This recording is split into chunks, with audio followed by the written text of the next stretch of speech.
Hey everyone, Chris Lopez here, and welcome back to another episode. So the episode today is actually the 5th episode in our 7-part series on Elevate Your Flip. Now, I'll give you a quick recap on where we are in here. The previous episode, we talked about the big 4 of figuring out how much you need to spend on your property and starting to create the statement of work. And now we're going to continue that discussion from looking at a townhome and now to do a full-on single-family home here. And I've got Derek Marlin, who is the president of Elevation, who's going to walk us through here. So, Derek, good to have you back. Chris, thanks for having me. So, kind of refresh my memory and bring everyone else up to speed as well, because I know as we go through these episodes, we all have a lot of stuff going in our lives. We hear different information. Yep. So in the big picture of the 5 episodes we've gone through, where does this fall into it? And then secondly, where does this fall into the project management portion?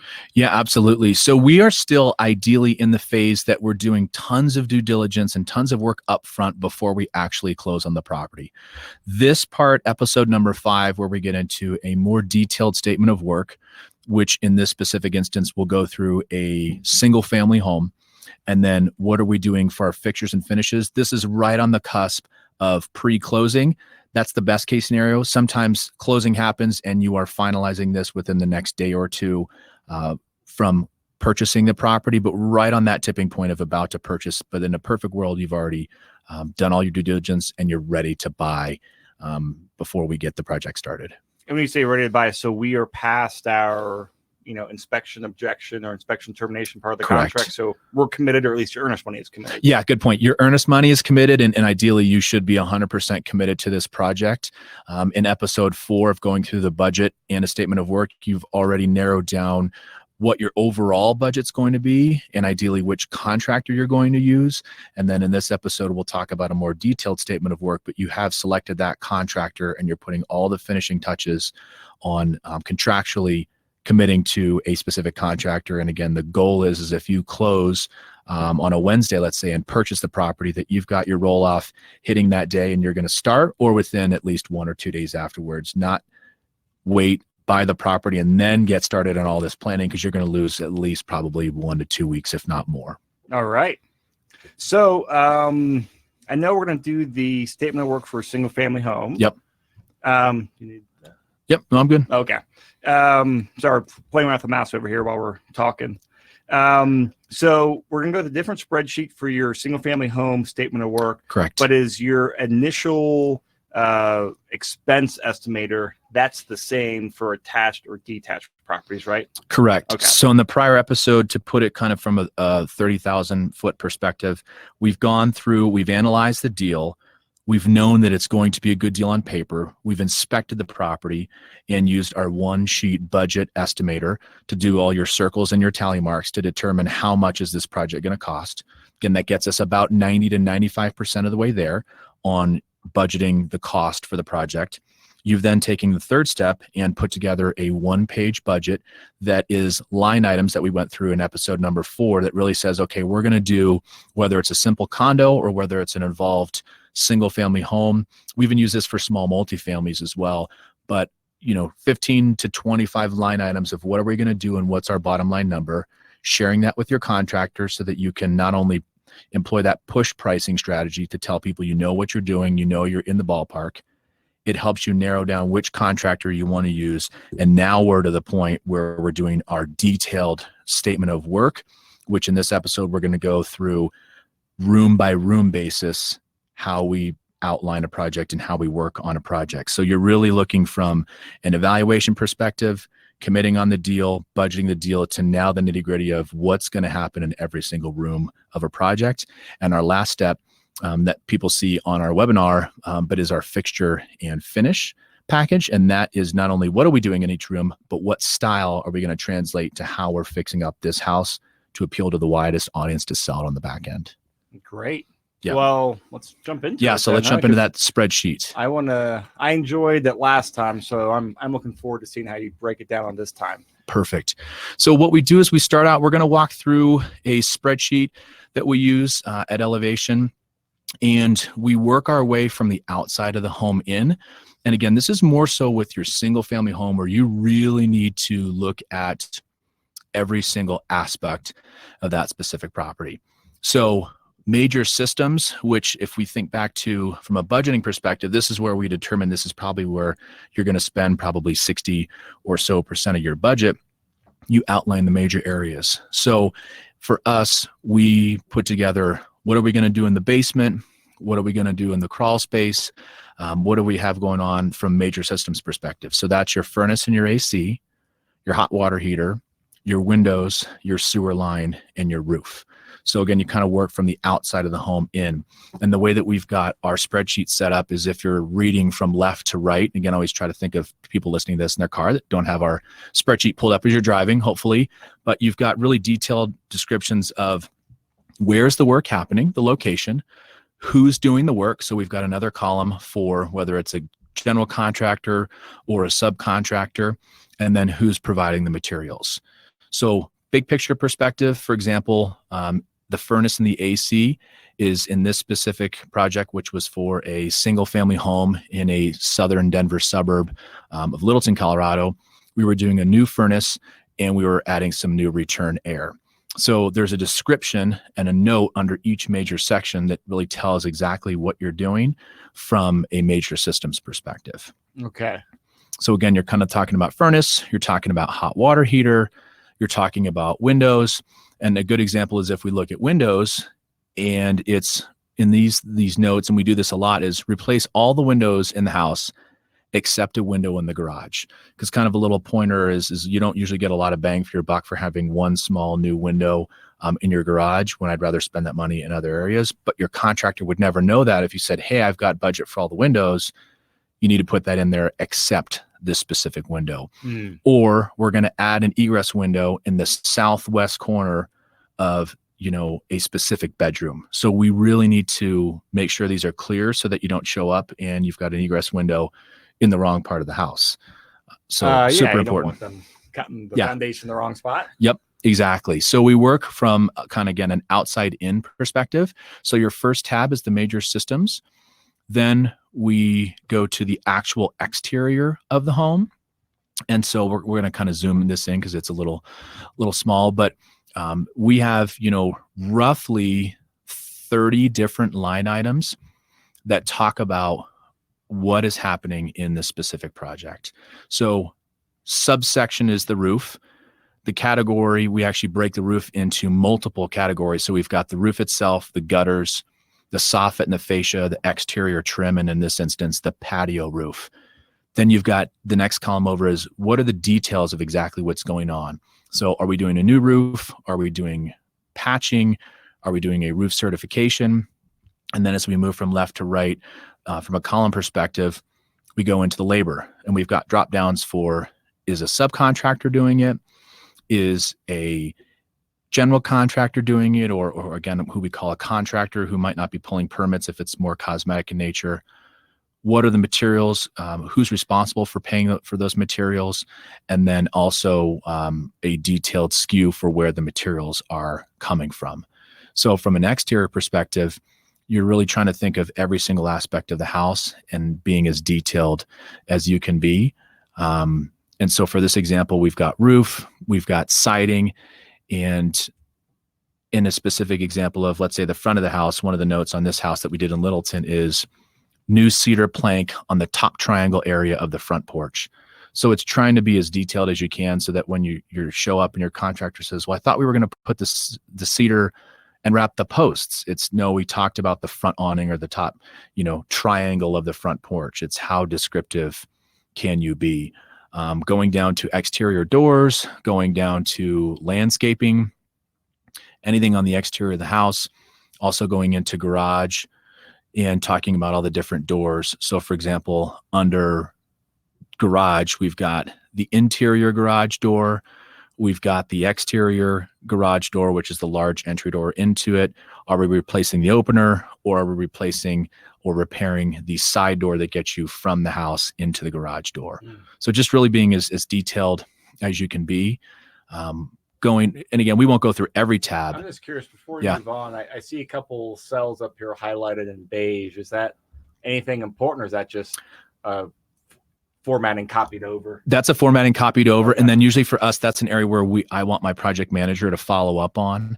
So for us, we're just going to highlight things in yellow that need follow up. Oh, so that's more of a visual guide. Yep, okay. Exactly. Or even sometimes just calling it out and being a little more clear to the contractor for who's paying for what in this instance. So yeah, that's a great point. We'll go over the kitchen.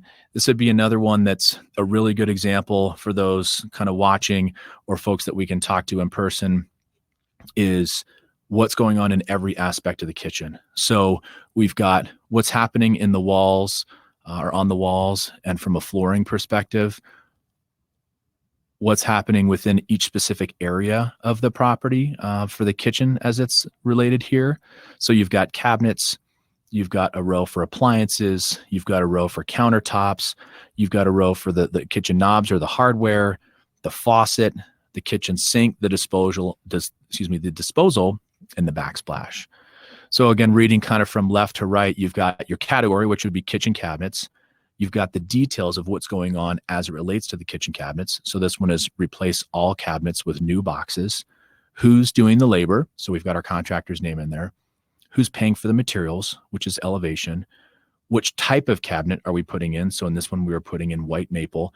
And then we actually have a picture of the cabinets so that, again, the contractor, and a note that we were both chatting about before the show is, the reality is you could have a good agreement between you and your general contractor, but then you have a foreman who's actually going to be running the job and being there every single day, more than likely.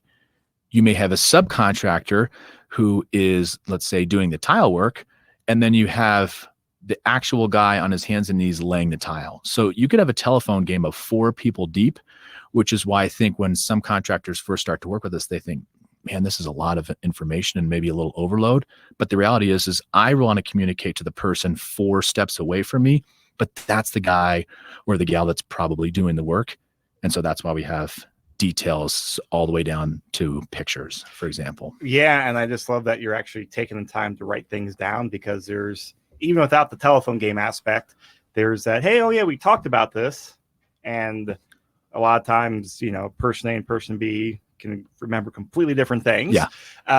Or hey, if it's written down, it gets everyone on the same page. You have a lot higher success rate that way and fewer errors. So I'm curious from here, when you put together this statement of work, and I'm actually more thinking about your overall workflow from the operation you have. Yeah. Is this your acquisitions manager putting this together? Is this your project manager? Is this you? Who's putting together this detailed spreadsheet? Great point. So when it was me as a one-man band, obviously I did everything, and that helped me refine our system. So our current day staffing situation is we have an acquisitions manager, and she's primarily in charge of helping find properties, helping evaluate on the front end to visit a good deal or not. We work together to validate, okay, yes, this is something we want to move forward with, and then helping us sell it on the back end and some design features. My project manager, this is where he lives. He is the one that absolutely defines every aspect of the project. We will still meet together to make sure we're on the same page of how do we want to finish the house from a layout perspective.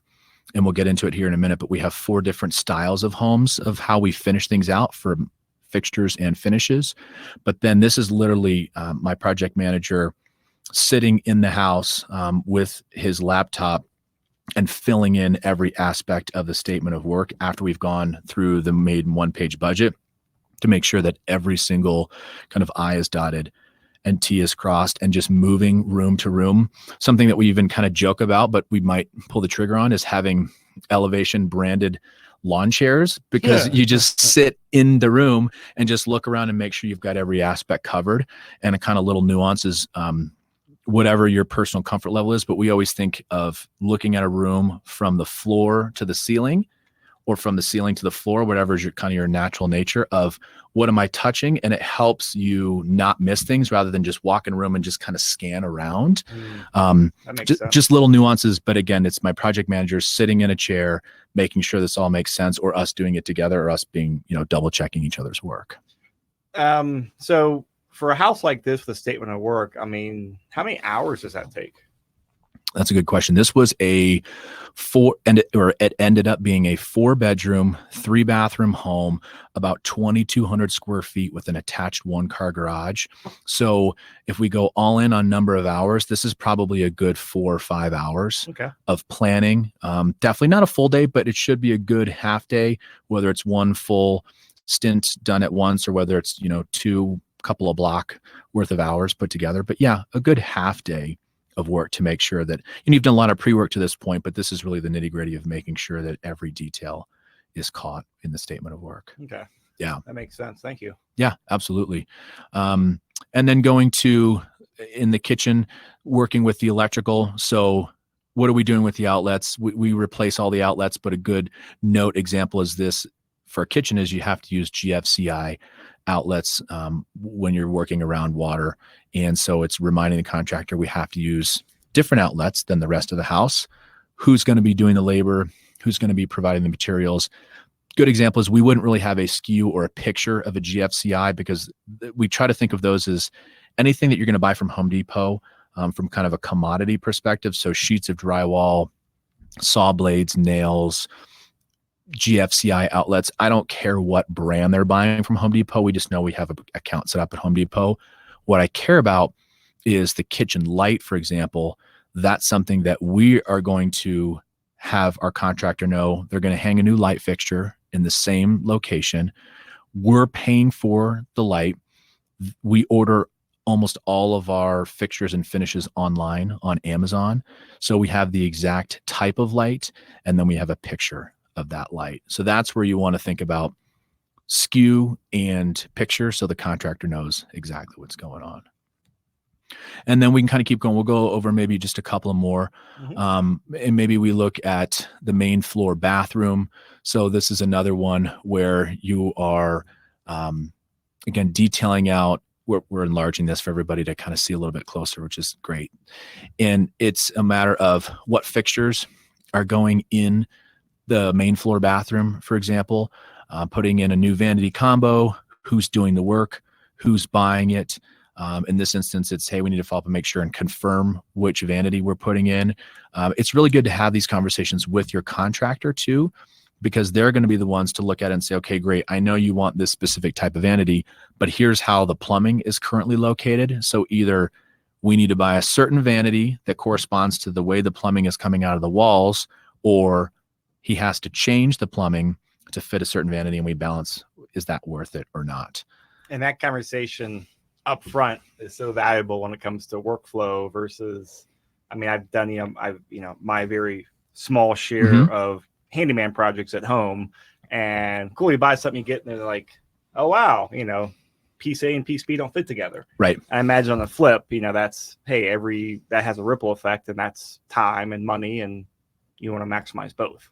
No, it really is. And I think the perfect example of that is IKEA.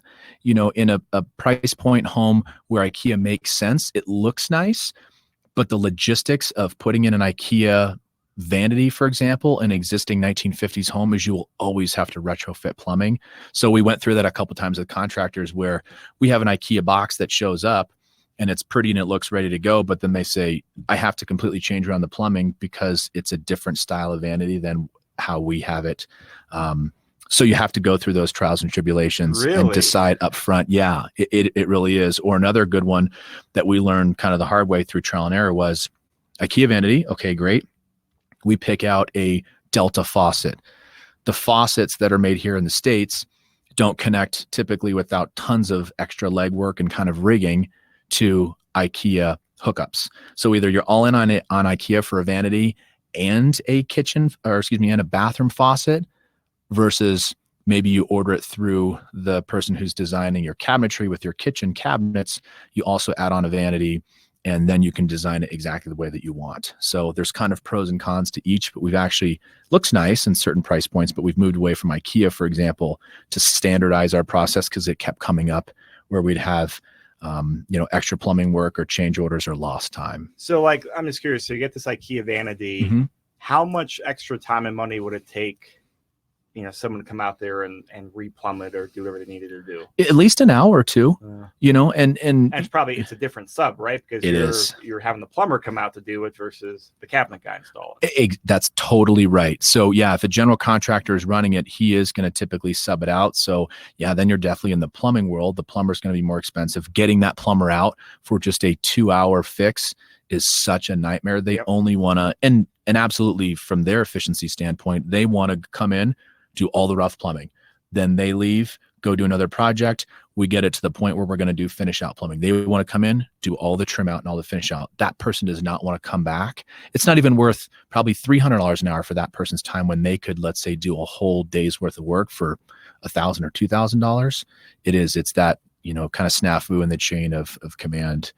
So again, kind of learning trial by fire, but this is how we've refined our system to know exactly what to do and when. That's interesting. And you can only learn that stuff by doing it umpteen times, and then you learn the stuff. Yeah, absolutely. So it really just goes down to, okay, you go to your next aspect of this bathroom, for example, is what's going on in the shower and the bathtub area. So a lot of our projects, those old cast iron tubs are actually usually almost better than the new fiberglass ones. So we've got great subcontractors that glaze tubs, and they typically look brand new and are super, super nice. And the contractor, we need to know that, okay, great, I have to work with the subcontractor and I'm going to have to glaze. A big area when you're talking about why is the statement of work so important is when it's tile work. So we have our tile in this example for the shower broken up into what tile are we doing for the tub and the shower? What are we doing for the faucet? Schluter is that edging that you put on the outside of a piece of tile that makes it so you don't have to have a bull nose, which is the rounded edge of tile, which is, in our opinion, a little bit dated to that cool metal edge look. What kind of Schluter is going in, and also what type of grout is going in. So you have a lot of variables when it comes to laying tile. Details down to, okay, we're putting in the new hardware. We want the shower head moved up to 80 inches on all of our properties, for example. So we might have that translated to our GC, but his foreman or his plumber doing the work, unless he knows that or it's written down in our statement of work, maybe not everybody moves their shower head height. So we have to document that and put it in. Another little kind of tip is we quickly learned, okay, great, we are ordering the vast majority of our fixtures and finishes, which again is kind of anything pretty or design related, on Amazon. We found out that even though it says that it's Delta, if you order online, you're typically going to get something from China, and those valves don't match well, and you're prone to leaks in the future. So one of the things we did, again, by trial and error is, you know what, it's worth it to get American-made Delta hardware from Home Depot, for example, to marry up with the actual finished fixture that you put on for your valve or your shower head, to make sure that you're spending a little bit more, but that's obviously worth its weight in gold of not having to come deal with leaks after the fact. So we're always constantly evolving there is some savings and some efficiency, but it's worth it to put that on our Home Depot run versus order on Amazon, because I don't want leaks for clients. So random logistical question here for you. When you're ordering from Amazon, where do they get shipped to? Is it shipped? It can't be shipped to the property, right? Correct. Yeah, that's a really good logistical question. Right now, we order it to our office. Okay. Early on, I ordered it to my home, and my wife definitely was like, why do we have 50 boxes that, show up on the front doorstep? So there is a potentially a little bit of a logistical challenge. Either if you're running your own business, it's worth it definitely to go to your property, because if you order it, we tried to order it to the property, either it doesn't get delivered, it walks away, it gets damaged by contractors who aren't really caring about, unless it's their specific aspect. It's, a box gets, it just gets kicked across. Kicked across the room. I think of, Ace Ventura when he's kicking the UPS box down the hallway. It's like, I feel like that's happened to our kitchen faucets and hardware from time to time. So yeah, the reality is your home. And I like that because you can then unpack everything. We label everything with blue tape, and then we drop it off at the property at the appropriate time. So it's going, that kitchen faucet goes in the cabinet underneath the sink, labeled kitchen faucet, or we're lucky enough to have an office now, and my project manager has it all delivered, inventories, make sure it's not damaged, and we need to file something with Amazon, labels it, and then we take it to the property at the right time. Okay, that makes sense. Yeah, so actually great point and super good logistical question. Well, I'm just thinking, like everyone, I order a bunch of stuff on Amazon, and we get, I can't believe how many packages we get. I can only imagine with ordering all these fixtures off of here and then coordinating with Porch Pirates and all that stuff. It is. I mean, it definitely is a challenge. It's something that we feel is worth it, but it definitely is a challenge.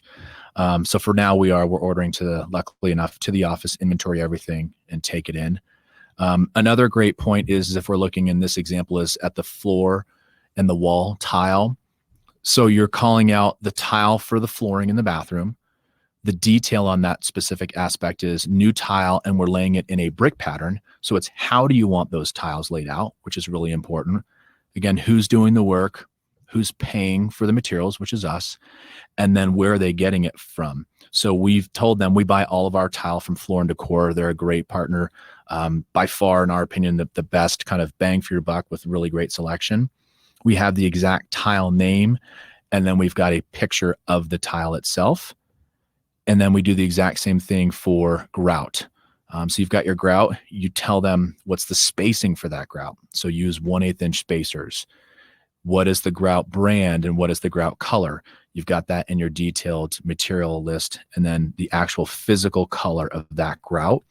We still standardize it. So once contractors work with us a couple times, they're getting really good at saying, we know that in this level of finish, it's going to be this stuff on the floor, this stuff on the wall, standardized grout sizes. But I always want somebody to be able to grab this document from us or some of our consulting clients, translate this to their new contractor, and not miss a beat.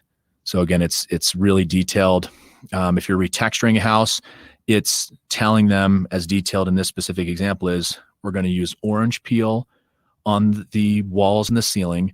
We do a finish called board and bat, which is kind of like people used to call it wainscoting.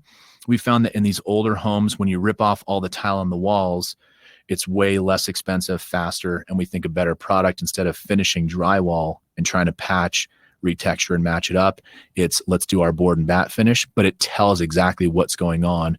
So our detailed note, and I'll just read it verbatim to kind of show people how detailed you want, is orange peel the top half of the ceiling, board and bat finish on the lower damaged drywall areas from the door opening, behind the vanity, the toilet, and to the shower wall.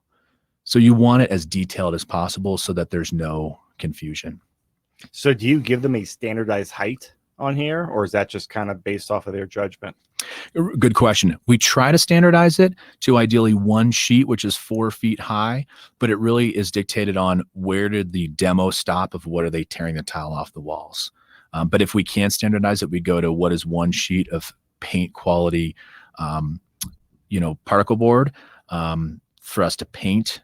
But sometimes if it's tiled further up, we have to go further up. If it's tiled a little bit lower down, we'll still use that standard version. Okay. Yeah. I thought about, because I liked how you had your shower head 80 inches above, because I've, obviously walked old properties and sometimes rehab properties, and the shower head's, 3 feet, not 3, it's 6 feet off the ground or 5 feet off the ground. And you're like, well, everyone points to that and complains about it. Right. And that's those small little things have a huge visual impact on the end user. Yep. Or the end buyer. Yeah. No, I think that's a great point. And I'll call out one other kind of specific example is if we look at the lighting in this specific bathroom, is we've got the light fixture for the vanity, and the detail is new light fixture centered over the vanity, which seems basic, but I've walked in a couple properties early on and I'm thinking, wouldn't we want to center the light? But we just now tell folks centered over the vanity, who's doing the work, who's paying for the work. But the big point here is the lights for that vanity bar are facing up, because it's fair. No one knows whether you want them faced up or face down. So we put in there, lights are facing up, and then we have a picture of that vanity light, and the light globes are facing up. So it's just how detailed can you be? And I know it probably sounds crazy to some people, but again, if you think of it, just saving yourself one day, and if you're borrowing hard money, that probably saved you at least $100. And then we just go room by room and jump into where we are really going detailed. A lot of them, the bedrooms in this example, I've got 3 separate bedrooms. A lot of them are going to be the same. So flooring, in these ones, we did hardwood floor. So it was refinish the hardwood floor, use a dark walnut Minwax product, and we have a picture of the Minwax stain. If I go from bedroom number 1 to bedroom number 3, it's the exact same. Let me enlarge this for your viewers. It's the exact same look from one room to the next. So totally don't reinvent the wheel if you don't need to. A lot of bedrooms, for example, is copy, paste, tweak 1 or 2 line items. So it's not completely reinventing the wheel, but it still makes sense because in that one instance where you're doing a light in bedroom number 1, but a fan light combo in bedroom number 2, it's still, in our opinion, better to have a tab for each bedroom. Do you have a separate tab for the master bedroom? Yeah, we typically do. In this one, we didn't, but yeah, many times we'll have a master bathroom tab. We'll have a master bathroom tab. We've even got it into really any other room. So your laundry and your mechanical of what's going on there, then we'll definitely do that as well. So if you're looking at this specific example, is in the laundry room, we wanted to paint the floor. We wanted to update all the switches and the outlets. We needed to relocate the 220 for the dryer and pull out an old sink. So yeah, ideally you're going in every single room, no matter how similar it is, and going line by line, room by room. And then this actually becomes a printed out document that you use as an addendum to your contract with your contractor. So you've got your agreement that talks about the terms of how you're working with your contractor. The first addendum that we have is the budget. So we're agreeing on the price. This is the second addendum, is you've got your statement of work. And then we also physically print this off and we have it on site. We have a project folder that every deal that we do has a color coded, and people that have attended our live classes will see our rainbow colored folder that we put at every project. And there's a specific section for the statement of work, so that again, if anybody walks in and there's a question, they can physically pull out this, in this instance, it would be like a 12-page document, and we can flip to the bathroom and say, okay, either the contractor did it wrong or we weren't descriptive enough in our walkthrough with them. And it kind of, again, helps eliminate all that gray area on these larger whole house remodels. So it's definitely super involved and super detailed. But we find that it's worth that 4 to probably 6 hours of pre-planning, and it just makes it so there's just very little gray area.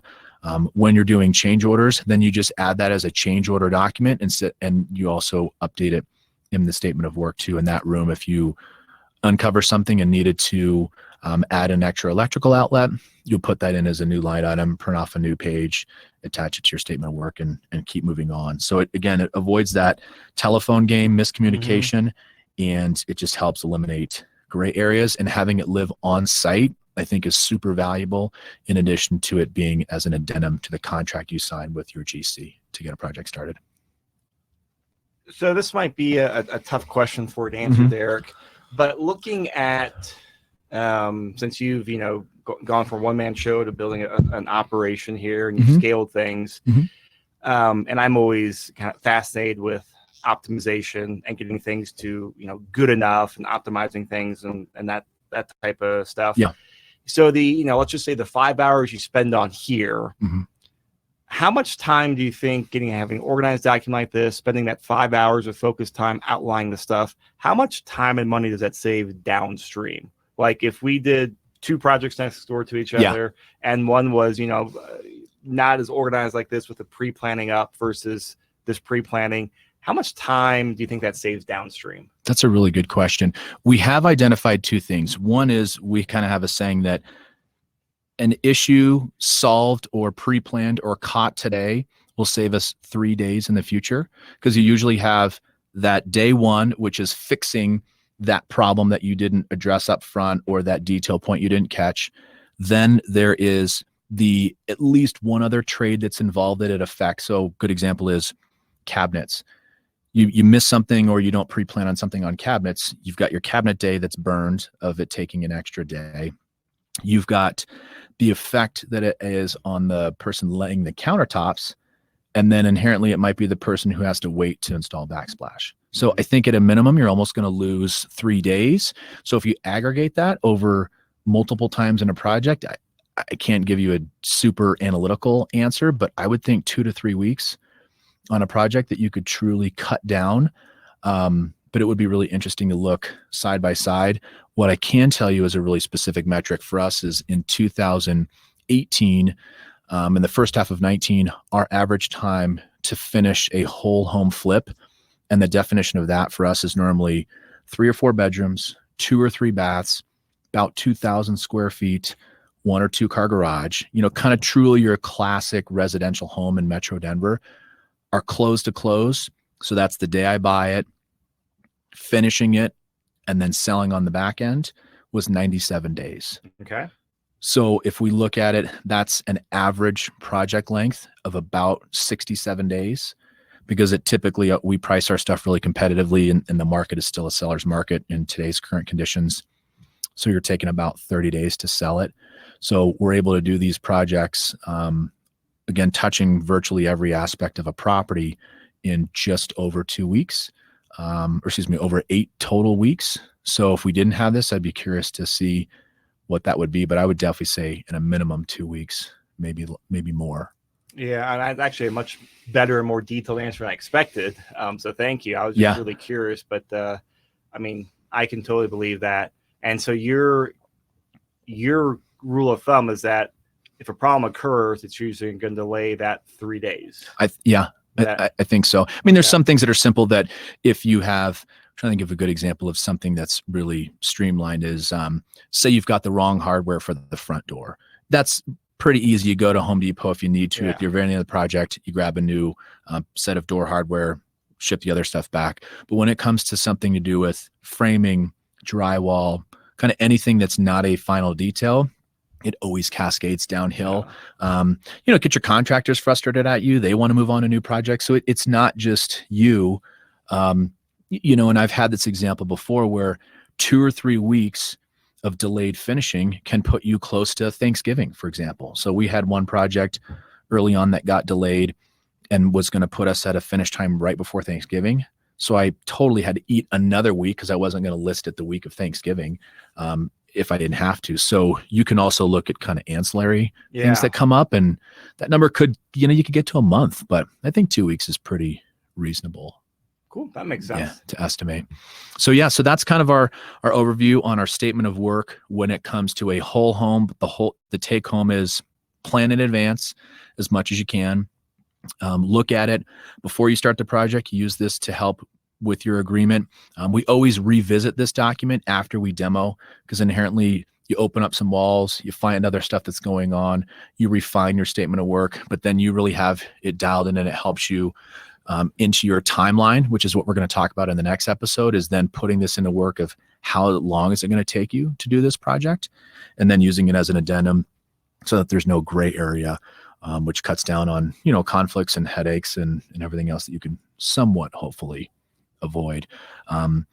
And then it goes into how do we finish off the project, which we can talk about our fixture and finish package next. But so one question before we flip over the next spreadsheet, because I know this question will come from listeners out there. Is this copy public, or is this copy for you and your clients? This copy is private. This is something that's kind of proprietary that we've put tons of blood, sweat, and tears and mistakes into developing. That IKEA example was just one of many that we've learned and refined. So this one, unfortunately, is proprietary, but definitely conceptually, it's something that we're always happy to talk about with people. But we don't have this one for, and it's also that we're changing, and we'll get into how we're doing our fixture and finish packages, but we're always kind of refining it as well. Great. Yeah, but great question. All right. So the next spreadsheet here, this is you said fixture and finish one? Mm-hmm. Yeah. So right now, we think of this on the front end of working on a idea of not what we like as individuals or our circle of influence. It's truly for the price point of the house that we're looking at, or the property or the townhome or the condo. How does it have mass appeal to buyers? And this is something that we really, really try to stay strict to and take our personal taste and opinion out of, so that we can not only create it efficiently, but also appeal to the widest buying audience. So from that, we've narrowed down the way we finish out a house to 5 different styles, or 4 styles and kind of 2 subsets of style that we determine on the front end of how we're going to make this house look when we finish it out.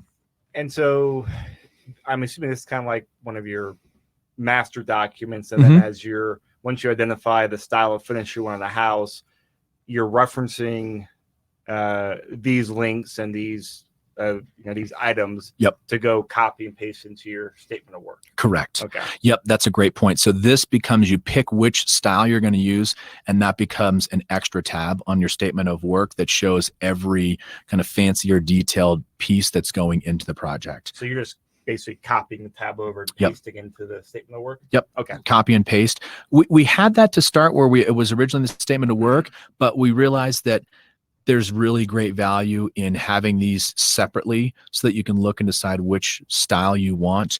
And then the other thing is typically every 6 months, we're updating this so that we are on top of design trends, but not overdoing it. And the big goal here is to not start from scratch and reinvent the wheel every single time. So really every aspect of each project, once you pick one of your 4 levels of finish, is completely dialed in. The changes would be let's say if Amazon discontinues something, you have to redo your selection. And then another one that we find is really doesn't hold you up, but also helps give you some customization on a house is the backsplash. So that's definitely something that we look and we do change from time to time on a property, but everything else is 100% standardized and then updated every 6 months.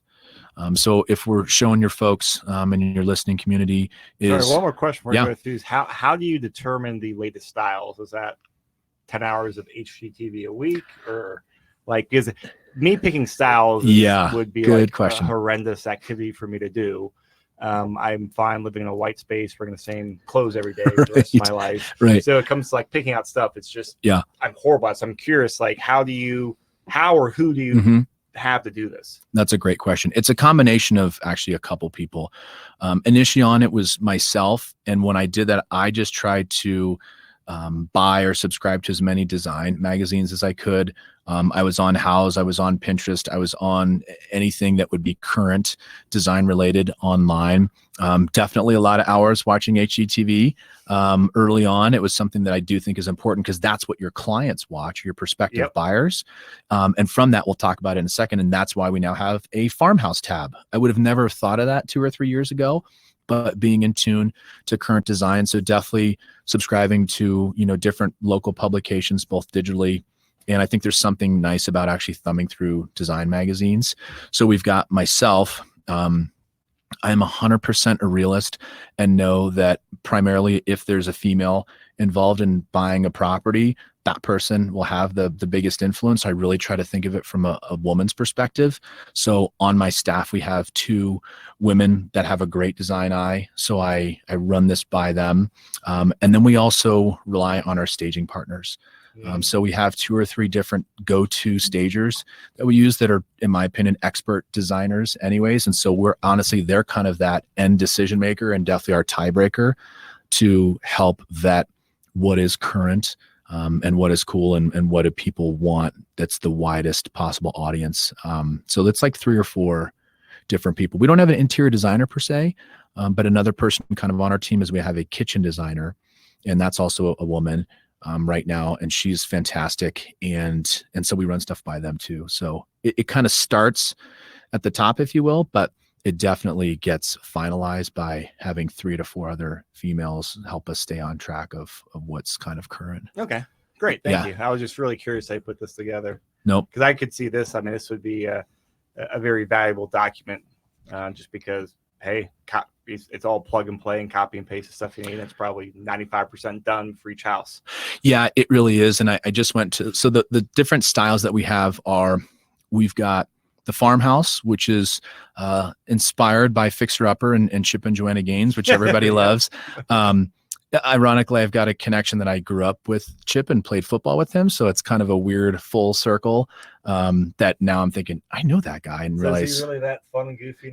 He honestly was. He was hilarious. There's one episode where he puts on the Baylor football helmet and runs through a wall. Like he did that. I grew up in Dallas, Fort Worth area, and he truly did that. So I'm happy to see him so successful. But them as a team and obviously Jonah, they've got great design taste. Yeah. So why reinvent the wheel? I mean, people love that and they're smarter than me and on TV for a reason. So we came up with the Farmhouse style, which is more of a lighter white color palette from a painting, both interior and exterior, and then bringing in the black hardware type of design. So looking at our fixture and finishes, we have all the different rows and columns to where you have your bathroom vanity light. So you've got your first column is where is that specific fixture and finish going? We have a picture of it next. So everybody's on the same page. We have the price point so that we can help budget when we're doing our one sheet budgeting on the front end. We do that tally mark of how many fixtures and finishes are we doing so we can match that. The next column over is quantity. So you can change that if you wanted to of are we doing one light? Are we doing 3 of the same lights? Where are we getting it from? We always try to order not only from Amazon, but definitely have it fall under the Prime category. You do not want to save $8, but then realize it's going to take you 7 weeks for that light to get there. Yeah. So you always default back to Prime so you can get it within 2 days. And then we've got it as a live link so we can click it, add it to our cart. And then what I love kind of from an administrative standpoint is that for the whole house, if we've got 30 items of our fixtures and finishes, which are your light fixtures, your fans, your faucets, your door hardware, your cabinet hardware, whatever that may be, that gets dumped in a cart. I can allocate that dollar amount, which gets charged to my credit card, as the exact amount of money we pay. And then we really balance that to what did we budget. And when my bookkeeper is reconciling, we put the property name and address, and it makes bookkeeping and reconciliation super easy on the back end. That makes a lot of sense, especially once you get more than 2 projects going on. Yeah. It makes the expense tracking a lot easier. Can you scroll down? I'm just curious since because I see light fixtures, fans. Okay, so this is a comprehensive list here. Yeah, I mean, it really is. I mean, you've got surface mount lights, which are on the ceilings that are small, surface mount lights that are medium, surface mount lights that are large, pendant lights, small, medium, and large, chandelier, outdoor lighting, cabinet hardware pulls, cabinet hardware, individuals, the price point. So yeah, we're scrolling down under just the Farmhouse fixture and finish packet. We have 36 different items that we use on a consistent basis if we say, yeah, this house makes sense to design it as the Farmhouse style. So depending on these different categories you have, do you have corresponding paint colors and tiles that, hey, this gray or this white goes with Farmhouse, this tile goes here? Yep. Okay. We do. When it comes to paint, that's been one we've really standardized. We have, and we update them once a year, but we have 2 wall paint colors. We go with Sherwin-Williams primarily, or we have our clients match it. So we know that honestly, our paint colors only change once a year. So we do one paint color that we do on the walls in the bedrooms and the bathrooms. And then we do one wall paint color everywhere else. What's the trendy color this year? So right now elevation? We're using Sherwin-Williams Passive, is a super light gray that isn't over the top gray, because I think everybody could get a little bit bored with that. Might almost border on having a white look to it, but it's just that super faint gray that I think people really, really like. If we feel like it's more of a suburban home where you don't need it quite as contemporary, we use Accessible Beige. And the name doesn't do it justice, but again, it's really nice, kind of taupe, super light, nondescript, so that people look at it as it's a nice custom color, but you want your wall color to blend in. You don't want it to pop unless it's, let's say, a mid-century modern house or something more specific. Okay. So yeah, I think really good question. So we've got Farmhouse. We'll go to our high end. For us, that's usually properties that are selling over $500,000, and we've got black hardware for our high end. And so we go down the line of 2 or 3 different types of kitchen sink options, 2 or 3 different types of kitchen faucet options, toilets, shower hardware, door hardware. We've got 4 or 5 different lighting options. We've got fan light combo options. We've got low profile options for those basement bedrooms where you don't want your light fixture hanging down much. We've got pendant lights.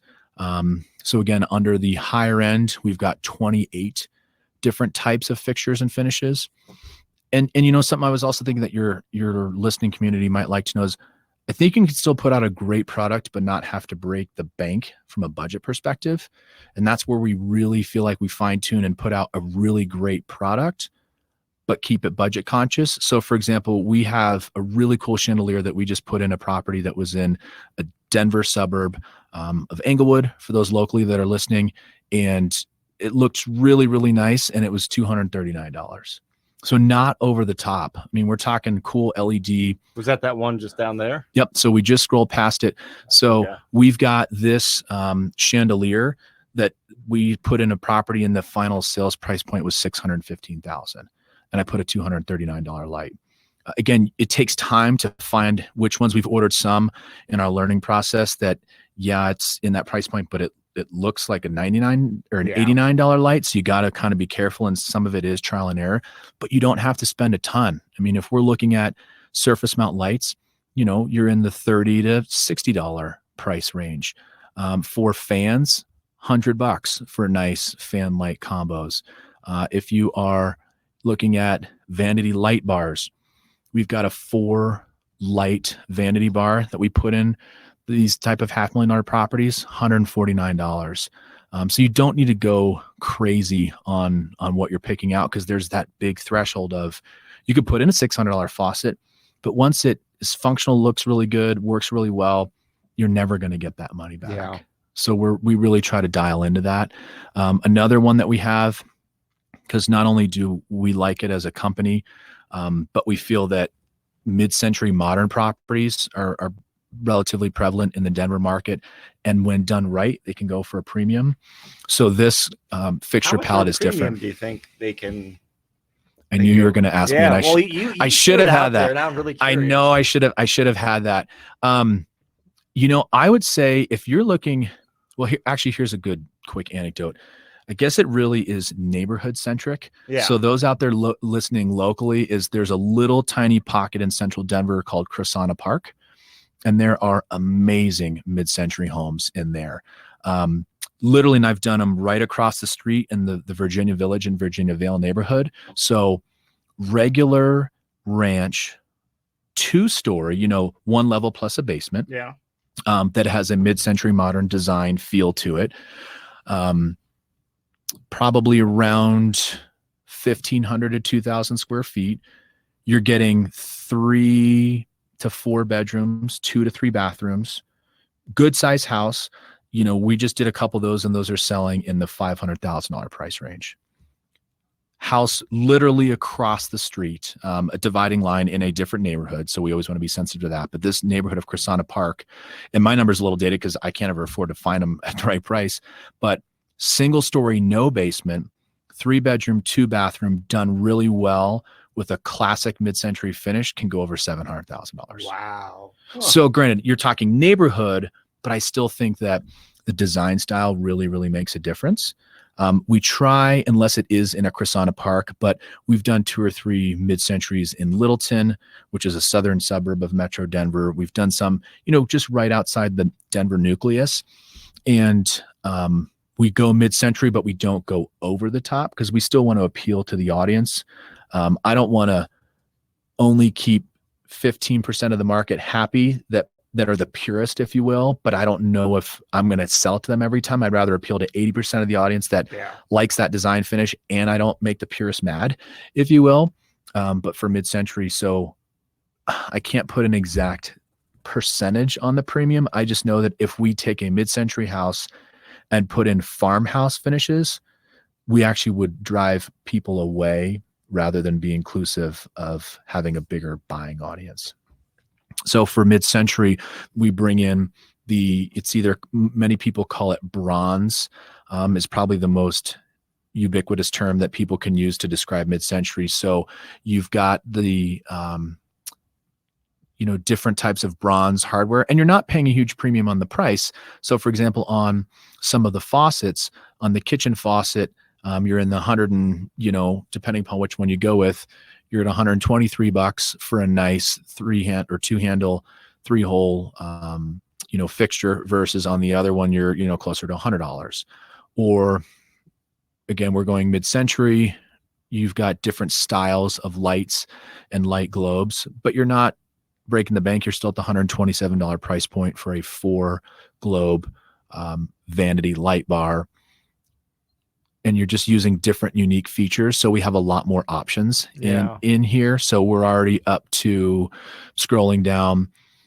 Here's a perfect example is the Sputnik light in a mid-century modern home, which I don't really remember how they correlated that term to this type of light, but it looks like a starburst, which are, really cool. You don't have to break the bank. You can get a cool Sputnik light for between $100 and $300. But that specific fixture really, really pops when it's in a mid-century home. So you definitely want to do those types of things. So in mid-century, we have another 38 different line items of types of fixtures and finishes that we put in our properties. Yeah, and just like you were saying, I mean, I can see this where most people can't. I mean, these prices, I don't see anything that's a drastic difference than what we looked at on the other tabs. Yeah. Nothing crazy. Because again, you're not really going to get that return. And I always preface this with, my company doesn't really focus on $750,000 and up houses. If you're doing, one of these properties, or if we were doing one of those homes in Crisana Park, we would definitely spend more. But you don't have to break the bank, I don't think. We have a rental level of finish, which is more in the brushed nickel and kind of the chrome type of family. Although trying to be on current design trends, we are seeing a lot of the shiny chrome correlate to higher end product. So here in 2020, we'll start to look at that and say, hey, there's been some really neat things that we've seen out there with people using chrome. But again, we want all the different price points. And so shiny chrome is making a comeback? Yeah, I've seen it. And I honestly was kind of surprised. But we're going to do a test. We've got a condo coming up in Wash Park that we decided to go shiny silver or chrome on, because we've seen it in a couple different design magazines and really expensive, like Parade of Homes type properties. So we're always almost using us as a guinea pig to a degree. I'm never going to go totally crazy, but close on deciding which level of fixture and finish to do. So we're going to try chrome. But more so on the condo and townhome, we've got another tab that's kind of that starter home or, different rental properties. So we've got 5 different styles that people can pick from. Each style has, 25 to 40 different types of fixtures and finishes that you could put in your property. That again this is hours and years of refinement. And again, we kind of try to update it every 6 weeks of, okay, we've thought about this on the front end. What's going to be the widest buying audience? Who can we appeal to? And how can we have all these things at our fingertips? And then to link it in from the construction perspective, again, we want to pay for this. So I'm not paying a markup to a contractor. I'm ordering it myself. I can control the timing. We put it on a company credit card. So we get, airline miles or cash back to reinvest in marketing or whatever we're going to do. My contractors don't have to carry the cost on these. And it truly just seems to be a really good win-win for everybody involved. All right. I like this. So starter house, rentals, mid-century, high-end, and farmhouse. Yep. And farmhouse. Mm-hmm. Okay. Yeah. We feel like that covers, let's call it 90% of the prospective type of properties, we could buy. Again, everybody can have their own design flair that they can put on it.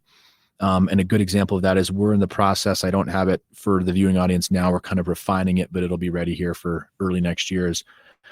We found about 15 to 20, we call them unique design areas, of what can you do to make sure that your house doesn't look like the generic thing that many other flippers are buying from Home Depot, and how can you, in a normalizing market, or some people might call it correcting, or whatever you want to call it, when it's not quite as easy to put a house on the market on Friday and have an our contract on Sunday, you got to put out a better product. So for us, what's a cost efficient way to put unique design pieces to our properties, not break the bank, and make sure your property looks different. It's fixtures and finishes. It's fixtures and finishes. We're going to have another tab that will be not specific to a certain style, but a certain area. So where can we use barn doors and put in that type of hardware? Where can we put in another good area is old homes that have siding, that the siding is good, but you can't re-side and you want to take out a window to, let's say, make a kitchen more functional. We've actually found that by using cedar as an accent on the front of the house to make it have nice earthy tones to it, make it look kind of contemporary, you can actually put cedar in where that window used to be, and it's a design piece. We've used, literally pickets from a fence, so the lumber and the materials and the labor probably cost me $100. We don't have to reside the house because we can't find that siding. You put more cedar on the rest of the front of the house. Design feature that's probably all in for $300 or $400. So 15 to 20 different things. A lot things. of like pop and interest. And yeah, that's a really good idea. Yeah, I mean it does. Or little things like shiplap, another kind of Chip and Joanna thing. But where can you add that? That's looks nice and clean, and is really straightforward and cost efficient. We've got kind of a way we do our fireplaces that I think make a lot of sense for people. That is an all-in add up of $400 to do fireplaces with, stacked stone on the bottom half. Order a mantle off of Amazon that costs you $100 and shiplap the top. You're all in for an extra $400, $500 with labor. Makes a huge difference. So we're going to kind of have another tab here shortly that will be something that you can put in any home, not just a farmhouse or not just a rental or not just an upscale property. So just always trying to evolve. So that's TBD or coming for 2020. No, that's great. Yeah. All right. We'll have you back then when you got the, what version, whatever. Yeah. Of this, I don't know what version you're on. Yeah. 6 months from now. Yeah. Great. Any other things to talk about in this spreadsheet? I think this spreadsheet pretty much covers it. It's really just thinking of what are our 4, 5, or 6 ways to finish out a house. Don't reinvent the wheel. Use the same things that have a nice design feel to it and save you time and energy and money. And then, revisit it once or twice a year. Great. And then as we wrap up this episode, because I know this episode and the previous one, at least from my perspective, kind of go hand in hand. Right. What's the next episode start focusing on? Yeah. So again, this is still, we almost think of this as, yes, we're using it during the day-to-day, but it's still almost more of a planning tool. So the next episode, we're going to be looking at our tracker that in the past was a 115 step-by-step process of every single thing you need to do to flip a property, from finding the deal, analyzing the deal, 4 phases of rehab, getting to the closing table and writing a thank you note to your buyer. I mean, that many steps. I'm really excited because we've moved to a software called Monday.com. I'm sure people have seen ads for it. We've taken the time to create a custom application on Monday.com to how people can use it for fix and flips. And so we've taken that 115 step spreadsheet version that was still good and automated it and put it into Monday.com. So we'll go through that live, and we just are only 2 months into that, but it's a way more intuitive way to do it that not only can my project manager do it on the spot, but we think that we can use that to scale into other markets from software. So we'll really go through how we run the project and how you keep track of all these moving parts from a tracker perspective in our next episode. Great. Well, we look forward to learning about that and seeing it. So everyone, thank you for listening and watching. And Derek, thank you for your time again. Yeah, thanks, Chris.